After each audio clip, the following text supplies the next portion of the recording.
వికలాంగుల హక్కుల జాతీయ వేదిక తెలంగాణ రాష్ట్ర ప్రధాన కార్యదర్శి అడవి గారు ఉన్నారు.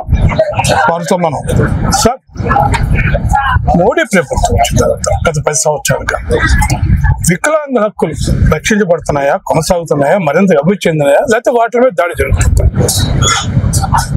నరేంద్ర మోడీ మొదటిసారి అధికారంలోకి వచ్చినప్పటి నుండి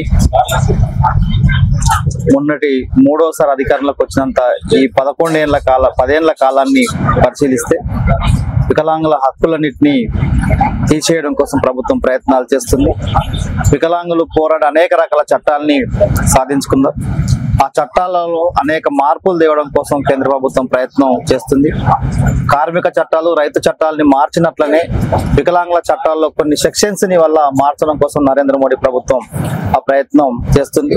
నరేంద్ర మోడీ గారు వికలాంగుల్ని దివ్యాంగులుగా నామకరణ చేసింది తప్ప పేరు మార్చినంత మాత్రం వికలాంగుల జీవితాలని ఏమాత్రం మార్చడం కోసం ప్రయత్నం అంటే మీరు హక్కులకు సెక్షన్ తొలగించారన్నారు. ఆ సెక్షన్ ఏంటో వివరించగలుగుతారా?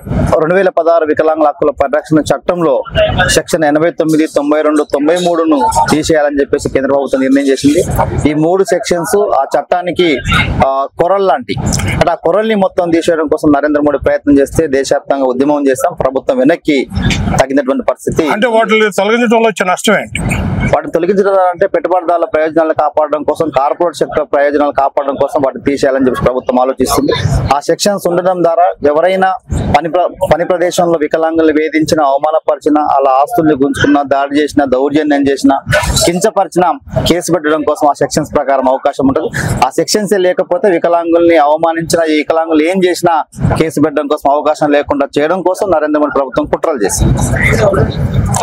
ఇప్పుడు మీ డిమాండ్స్ ఏమిటి? కేంద్ర ప్రభుత్వం వికలాంగుల పెన్షన్ కేవలం 300 రూపాయలు మాత్రమే ఇస్తుంది. ధరలు 300 రేట్లు పెరిగినటువంటి అనేక రకాల లెక్కలు చెప్తున్నాయి. 300 రూపాయలతోటి వికలాంగులు బతకడం సాధ్యం కాదు. ఆ 3000 రూపాయల పెన్షన్ ని 5000కు పెంచాలనేటటువంటిది వాళ్ళ వికలాంగుల హక్కుల జాతీయ వేదిక కేంద్ర కమిటీ ప్రభుత్వాన్ని డిమాండ్ చేస్తుంది. కేంద్ర ప్రభుత్వ రంగ సంస్థలలో 15 లక్షల వికలాంగుల పోస్టులు ఖాళీగా ఉన్నాయి. వాటిని భర్తీ చేయాలనేటటువంటి డిమాండ్ ని కేంద్ర ప్రభుత్వాన్ని చేస్తున్నాం.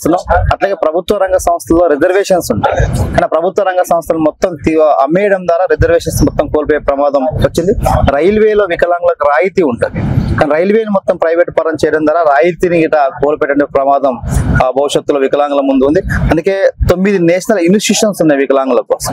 ఆ 9ని వల్ల ఒక 4 సంస్థలుగా మార్చాలంటే ప్రయత్నం కేంద్ర ప్రభుత్వం చేస్తుంది. వాటికి వ్యతిరేకంగా దేశవ్యాప్తంగా పెద్ద ఎత్తున ఉద్యమం చేస్తారు. Thank you.